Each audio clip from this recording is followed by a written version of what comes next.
Dios les bendiga, hermanos, en esta hermosa mañana que ha hecho el Señor para nosotros. Llamamiento a la adoración. El Señor está en su santo templo. Calle delante de Él toda la tierra. Calla delante del Señor Dios, porque el día del Señor está cerca. Porque el Señor ha preparado un sacrificio y ha consagrado a sus invitados. Y dice así: la palabra griega para pastor que aparece en el Nuevo Testamento es poime. Caco no sé si está por ahí para que me corrija, yo no hablo mucho griego. En su sentido natural es uno que cuida manadas o rebaños, no meramente uno que lo alimenta. También el Nuevo Testamento presenta la imagen metafórica de Cristo como el buen pastor. Cristo dijo: yo soy el buen pastor. El buen pastor su vida da por las ovejas. A los que Dios llama a cuidar su grey, la Biblia los presenta también en forma metafórica como pastor. En Efesios 4:11 se cita: y Él dio a algunos el ser apóstoles, a otros profetas, a otros evangelistas, a otros pastores y maestros. La Biblia presenta al pastor como uno que conduce y apacienta el rebaño. Es importante notar que en el Nuevo Testamento se usan tres nombres o cargos en forma indistinta para referirse a los que tienen la función de cuidar, pastorear, guiar y apacentar la iglesia de Dios. Esos términos son anciano, en griego es presbiterio, obispo, en griego es episcopos, y pastor, como ya mencioné, en griego es poime.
Continúa diciendo la reflexión que les mencioné, que se definió, les soy honesto, se definió mi concepto de lo que es un pastor. Dice que a la luz de los pasajes del Nuevo Testamento, las funciones pastorales son conducir o guiar la congregación, esto es darle cuidado tierno y supervisión llena de atención. La palabra griega geomai significa conducir el camino, presidir y tener gobierno. Otra función es el cuidado espiritual. Esta función se demuestra cuando se usa el nombre obispo, los cuales deben velar y cuidar que no entre la falsa doctrina a la iglesia. Otra función es la visitación. Es interesante que cuando la palabra obispo se traduce obispado, que significa visitación, entonces es una de las funciones del cargo pastoral. Apacentar, que es actuar como pastor, dar paseo o alimento a su rebaño, y enseñar. La enseñanza es considerada una de las funciones principales del pastor. Por eso tiene que ser apto para enseñar. En el capítulo 23 del libro de los Salmos encontramos la siguiente afirmación: Jehová es mi pastor, nada me faltará. La figura bíblica del pastor es hermosa. Lo presenta con su callado y su vara representativa de su cuidado y corrección. Además, nos muestra los momentos de sacrificio y entrega al dejar las 99 y salir a buscar solo una, sin tener en cuenta los peligros que tenía que enfrentar en el camino. En su mente solo había un fin: debo encontrar la perdida. Muy bien, pudo haberse encontrado un lobo, un león, un oso, una serpiente, en fin, tantos obstáculos. Sin embargo, su pasión por la oveja perdida, ¿cómo estará? Estará herida, habrá muerto. Le motivó a enfrentar todos los riesgos y peligros del bosque a fin de encontrar solo una. Presento esta figura porque la palabra dice: y cuando aparezca el príncipe de los pastores, vosotros recibiréis la corona incorruptible de gloria. Esta figura del gran pastor nos lleva y a la vez nos obliga a preguntarnos: ¿qué es un pastor? Un pastor no es un asalariado, ni es un oportunista, tampoco es un negociante. Un pastor no es una persona enseguecida ni amante del dinero. Un pastor es la persona que responde a un llamado específico para llamar la ley del Señor. Para presentar la ley del Señor. Un pastor es una persona que no puede disponer siempre de su tiempo como lo haría cualquiera de nosotros. Todas sus horas están dedicadas al cuidado, a la protección, a la alimentación espiritual, por supuesto, y al crecimiento del rebaño que se le confió. Un pastor puede ser llamado a cualquier hora de la noche y del día, y su respuesta tiene que ser hoy. En el pastorado no hay negativas cuando en su tiempo se trata, porque este ministerio pastoral absorbe todo el tiempo. El pastorado impone y obliga como imperativo el estudio. ¿Por qué es importante que al pastor le guste el estudio? Porque tiene entre sí un pueblo hambriento y sediento de la buena palabra. Hay un pueblo que desea comer pasto verde, no seco, no un mensaje enlatado o sacado del microondas, sino un mensaje producido por Dios a través del responsable estudio de las Sagradas Escrituras. Además, debe tener inclinación a la investigación y al análisis de las cosas. Hoy por hoy tenemos ovejas que estudian, que se preparan, por lo tanto, deben tener pastores que estudien las Escrituras de tal manera que satisfagan las necesidades de la congregación. Pastora, felicidades. Es maravilloso cuando un grupo de hermanos de la iglesia se sientan en secreto y planifican en una actividad como esta, ¿no? No, es conspiración. Yo no quiero decir eso, pero si conspiraron de una forma muy bonita y agradable, que posiblemente va a traer sus consecuencias. Así que, pastora, prepárese. La pastora me preguntó cuando me vio y dice: oh, está vestido elegantemente. Y yo, gracias, lo que pasa es que tengo un compromiso más tarde cuando salga de aquí.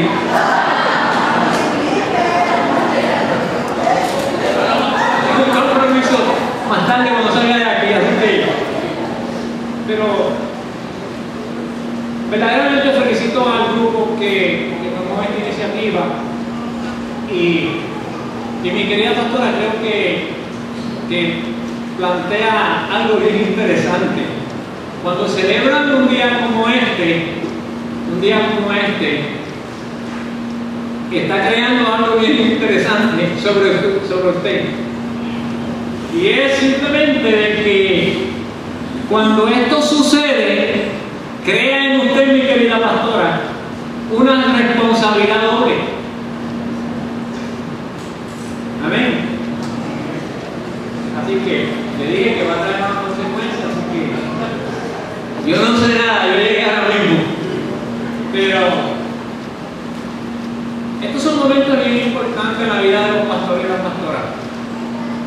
y hacen de cada uno de nosotros que predicamos el Evangelio personas que debemos estar más comprometidos con lo que el Señor ha puesto sobre nosotros. Por lo tanto, yo creo, y voy a ir al grano en esto,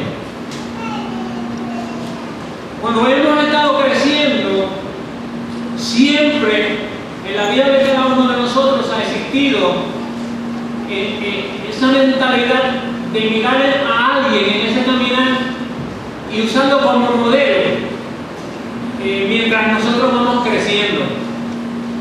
Y yo entiendo de que en muchas ocasiones cuando nosotros los varones mirábamos al bombero, decían, wow, me gustaría ser un bombero. Mirábamos al policía en aquellos tiempos, ¿no? Que eran más fáciles que los tiempos de ahora. Nos gustaba y decíamos, nos gustaría ser un policía. Muchos miraban a los maestros y decían, me gustaría ser como ese maestro.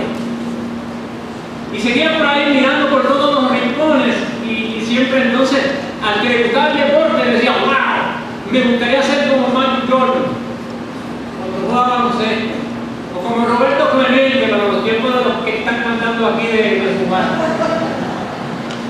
Siempre ha habido en nuestra vida una persona a la que hemos mirado con la intención de copiar aquellas cosas que creemos que son buenas y que nosotros debemos de tener. ¿Estamos ahí? ¿Me siguen? Bueno, pero hay algo que es sumamente interesante, y es que ninguno de esos modelos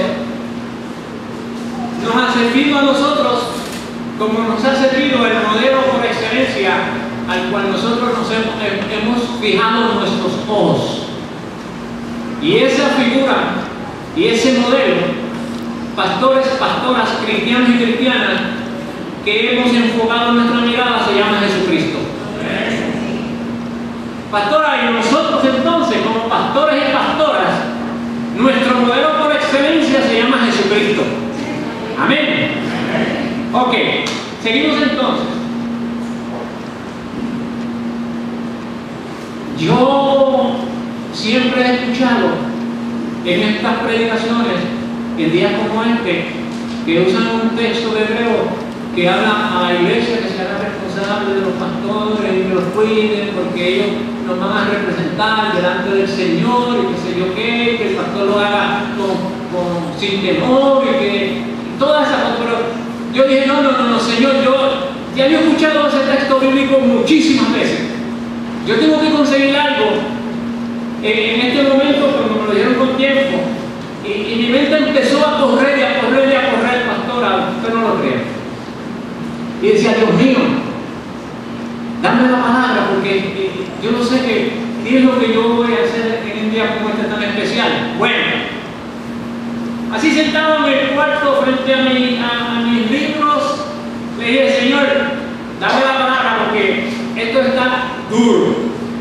Predicar a una pastora, a una persona que ha ejercido y ejerce su profesión como la estuve haciendo yo. ¡Wow! Bueno, pero el Señor es bueno. Y me llevó a Isaías 40, versículos 10 y 11. Y yo le voy a leer. Isaías 40, versículos 10 y 11.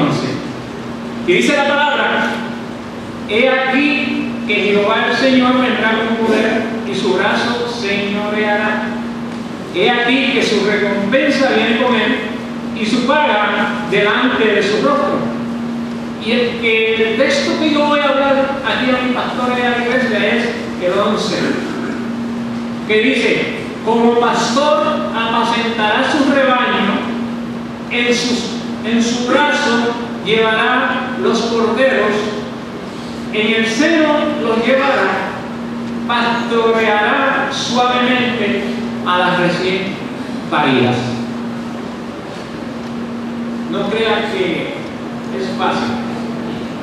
Como decía en la lectura que estaba haciendo mi hermano, no es fácil la vida de pastor o pastora.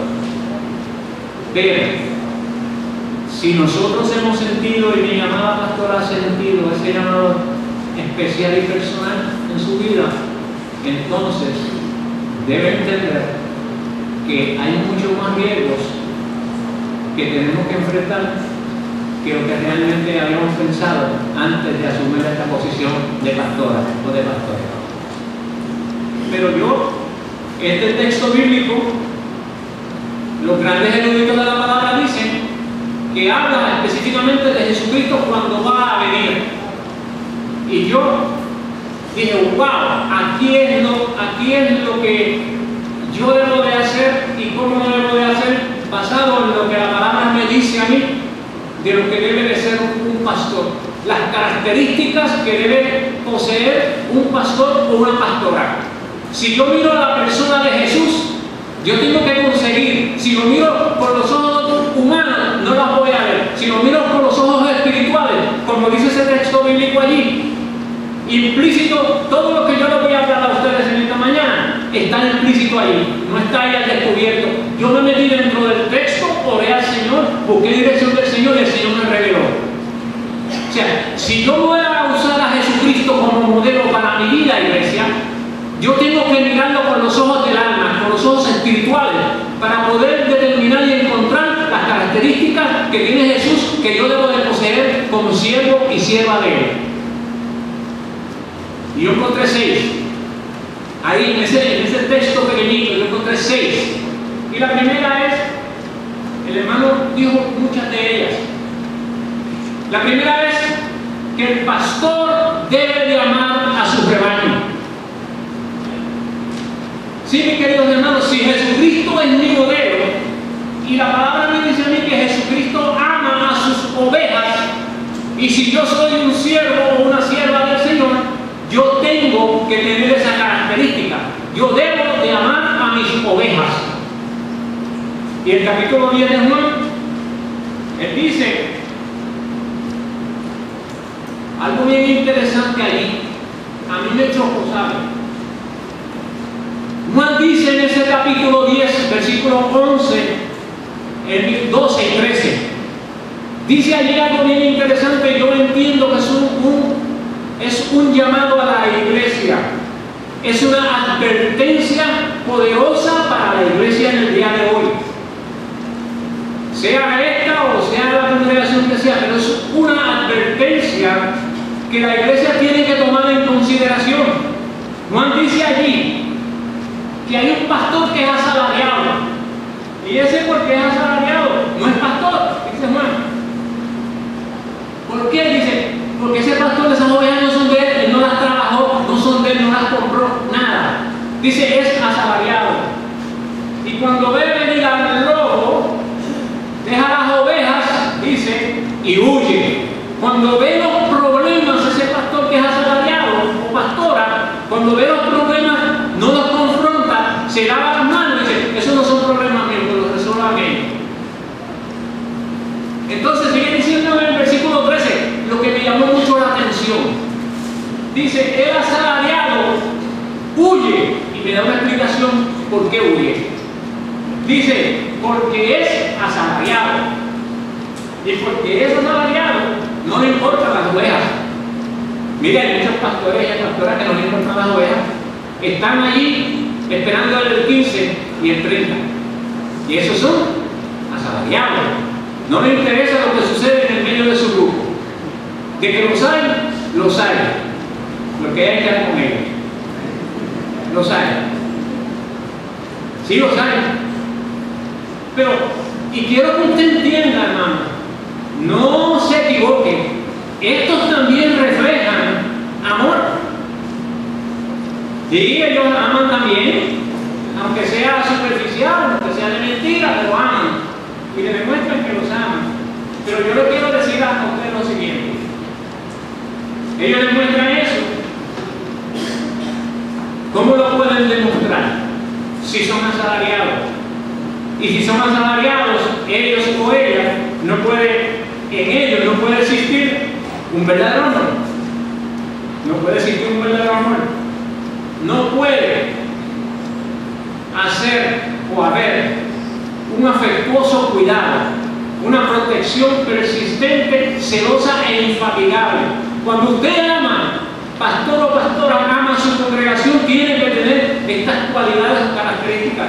Tiene que amar, tiene que entender que hay muchas cosas dentro de la congregación que tenemos que resolver. Este amor grande que planta Jesucristo en nuestro corazón nos hace actuar de la manera más correcta para poder corregir y ayudar a nuestras ovejas. El pastor divino ama, lo dice la Escritura, nos ama de una manera increíble, aun cuando no lo merecemos, nos ama. Ese pastor divino nos ama, y si nosotros somos pastores y pastoras del Señor, tenemos que amar como el Señor ama. ¿Y cómo el Señor ama? ¿Sabe cómo el Señor ama? Me dice a mí en Cantares, capítulo 8, versículo 7, que ese amor divino es tal que las muchas aguas no podrán apagar, ni la ahogarán los ríos.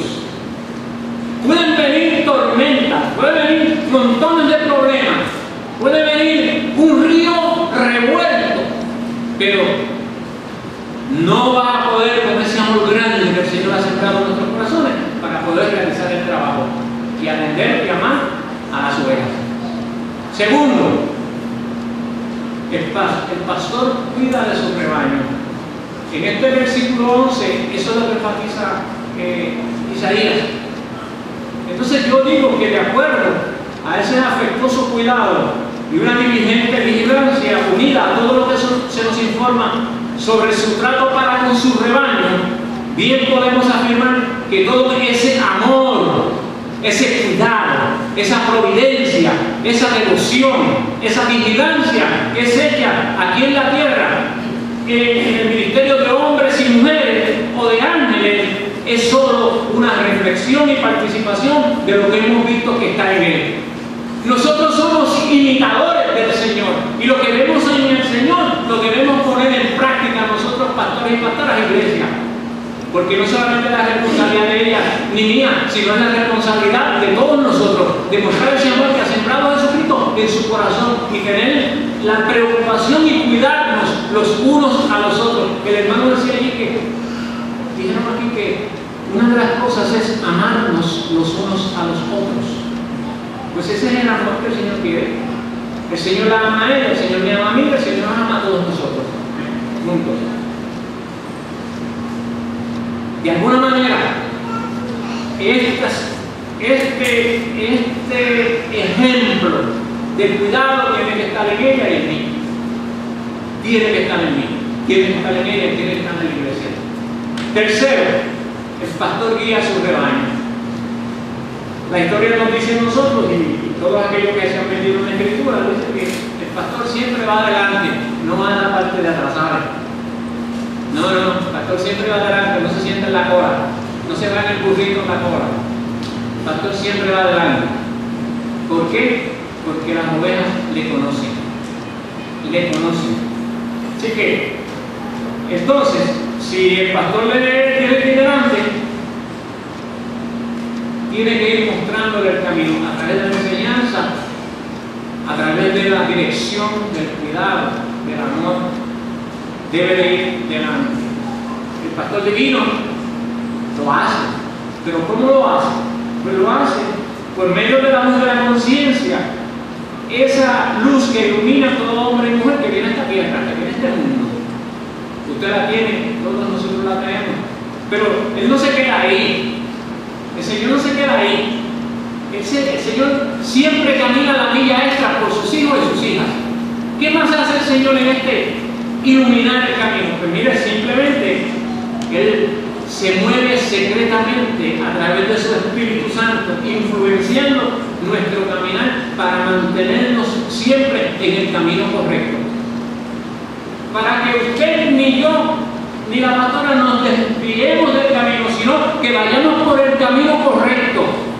Y Él tiene la tendencia de guiarnos siempre por el camino correcto. Cuando tratamos de desviarnos o queremos desviarnos, siempre hay un toque mágico en la mente.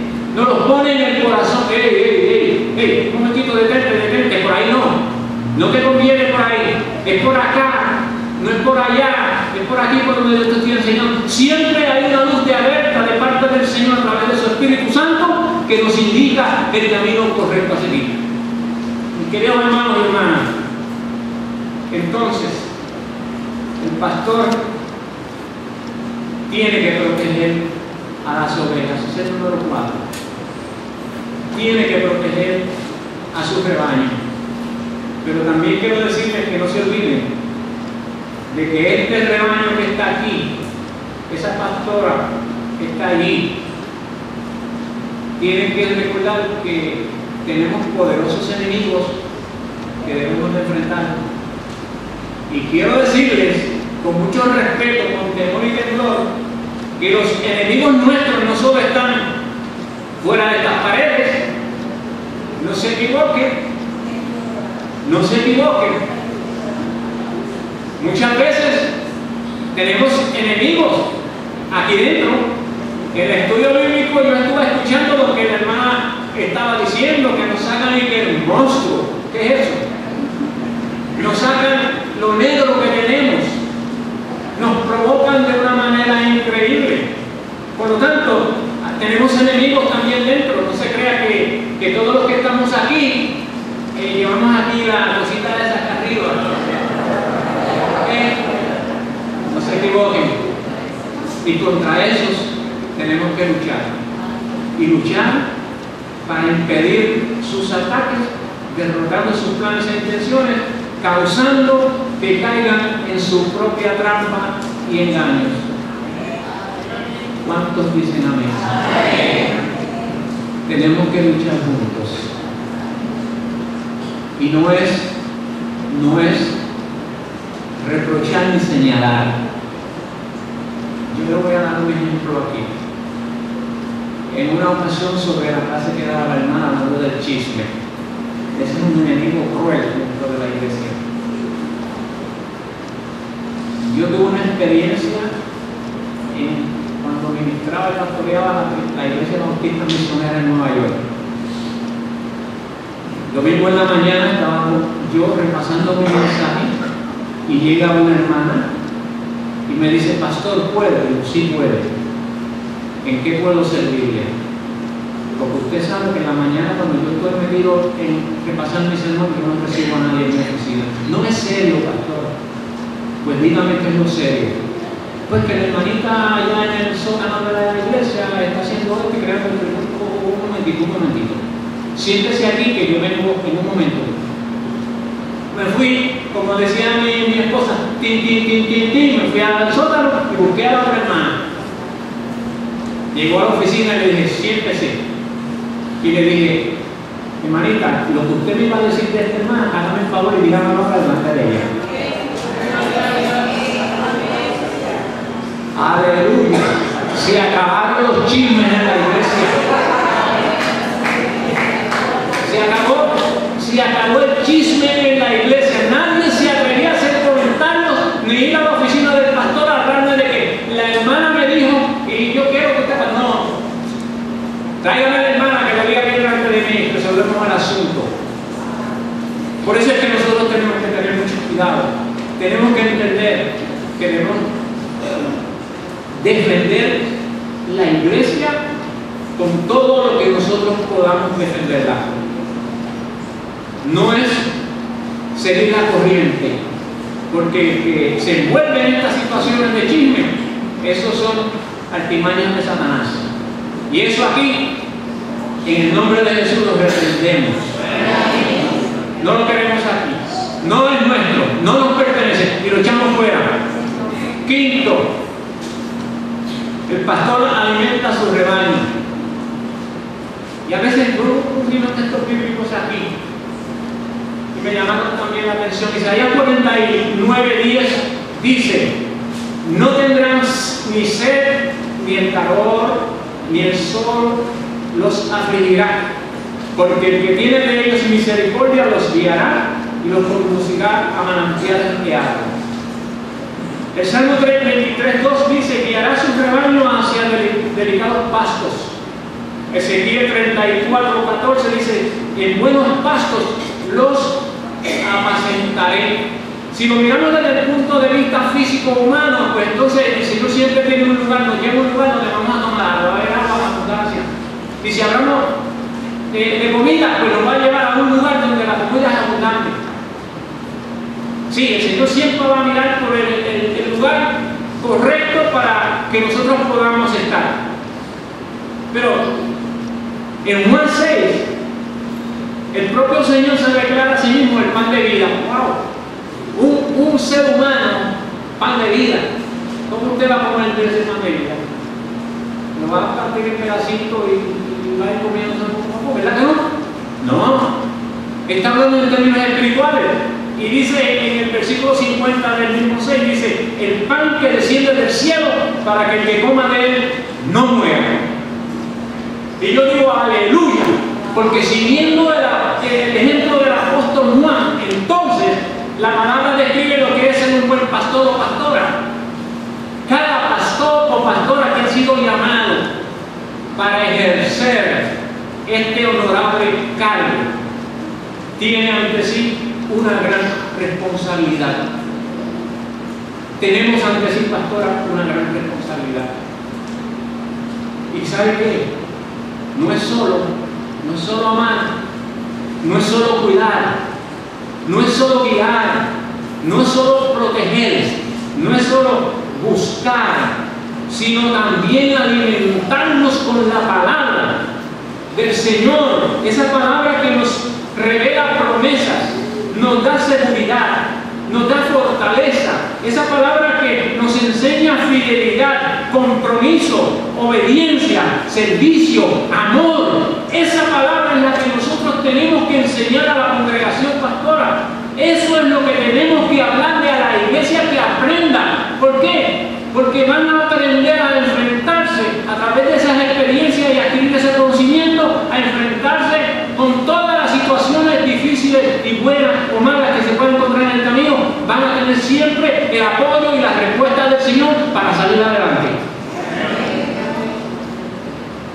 Sí, tenemos que enseñar la palabra como es. Tenemos que enseñarle a la iglesia a entender que no es solo lo que decimos superficialmente. Hay que meterse en esa escritura para poder entender y asimilar y crecer, no engordar, porque engordamos demasiado, entonces nos creemos que somos superiores. No, es alimentarnos de la manera más sólida posible para poder llevar una vida sana, santa y agradable delante del Señor. Esa es responsabilidad de esa señora que está allí, nuestra pastora, y de este señor que está aquí, que está jubilado, pero todavía sigue haciendo el trabajo. Y lo último, para terminar, pastora. El pastor, la pastora, busca y salva a la extraviada. Lo que fue el hermano en su lectura. Isaías nos dice que Dios como pastor llevará en sus brazos a un cordero. Imagínense, no lo vamos a ver como cargar un bebé. No, pastora, porque aquí hay algo bonito, no lo puede. Pero aleluya, aleluya. Pero es en ese sentido espiritual que usted va a tomar a ese corderito, a esa corderita, a esa hembra o macho, usted lo va a cargar en sus brazos y lo va a conducir por el camino correcto de su vida. Lo va a conducir, lo va a llevar, le va a enseñar, lo va a cuidar. Y dice allí todavía, Isaías dice que lo va a poner así, lo va a poner en su pecho, lo va a aguantar, a sostener. Qué lindo es eso, hermano. Cuando usted recibe una llamada de Chicago, dice, ay, pastor, qué mucha falta usted me hace, porque estoy pasando por un momento difícil y me hace falta hablar con usted. Qué lindo se ve eso. ¿Por qué? Porque yo las cargué así en mi brazo y ellos todavía se recuerdan de esos momentos lindos que tuvimos cuando ministrábamos allí. Pastora, eso debe ocurrir. De cargarlos así, no es amamantarlos porque se engríen. No,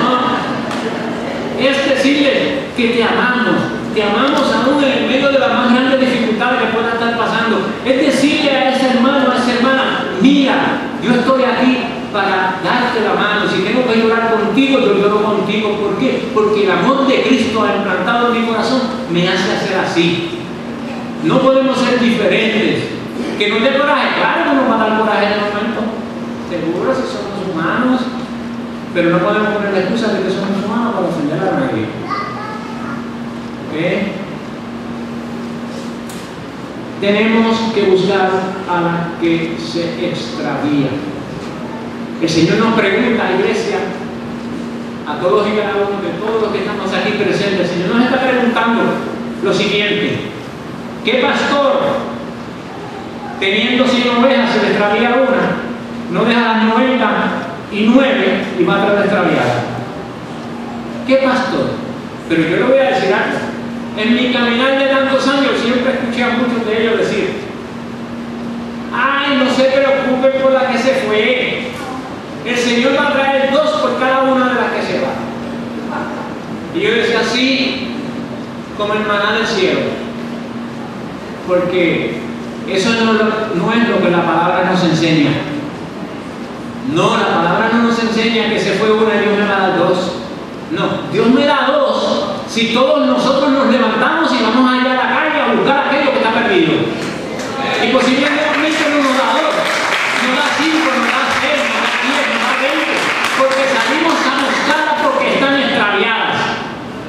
Pero si hay dentro de nosotros alguien que se extravía, pues hay que ir a buscarlo. No importa lo que haya sido, lo que haya pasado, hay que salir a buscarla. Esa es responsabilidad suya, de todos nosotros, incluyéndome a mí. Es nuestra responsabilidad. Recuerda que el Hijo del Hombre vino a buscar y salvar lo que se había perdido. Vino, la buscó, la encontró y la salvó. Los pastores, pastoras, no pueden decir lo que acabo de decir, que si uno lo va a llevar, el Señor no va a traer 2.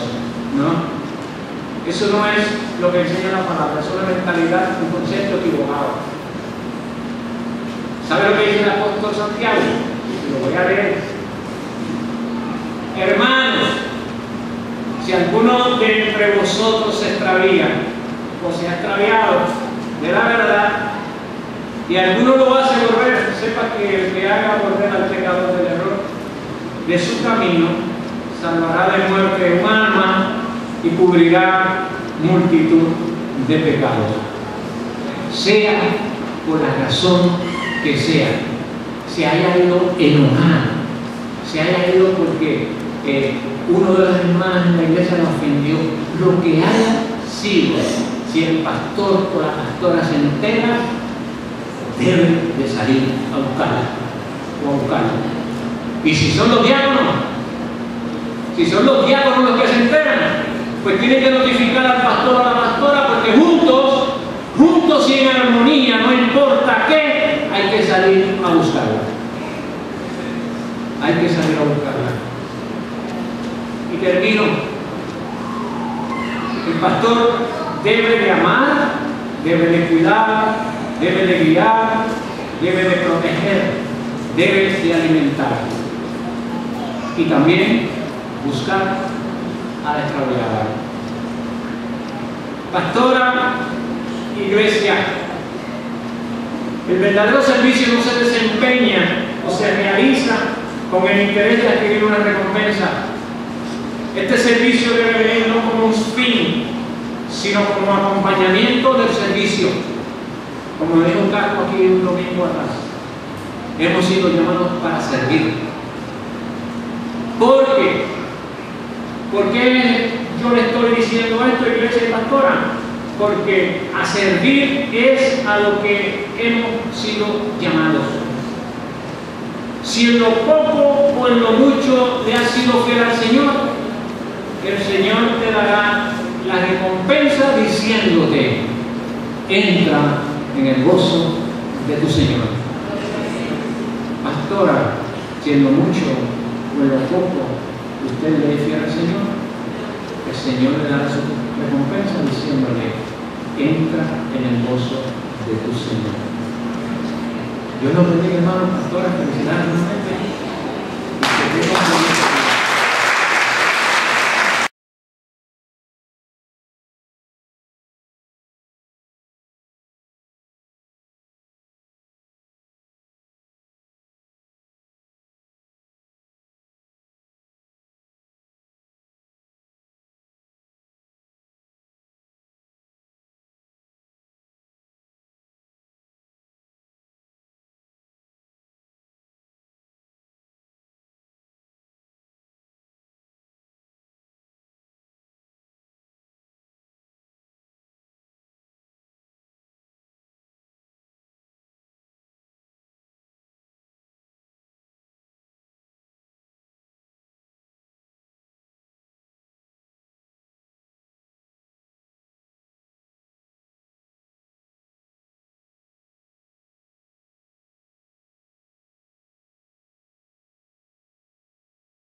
en la Junta de Mayordomía.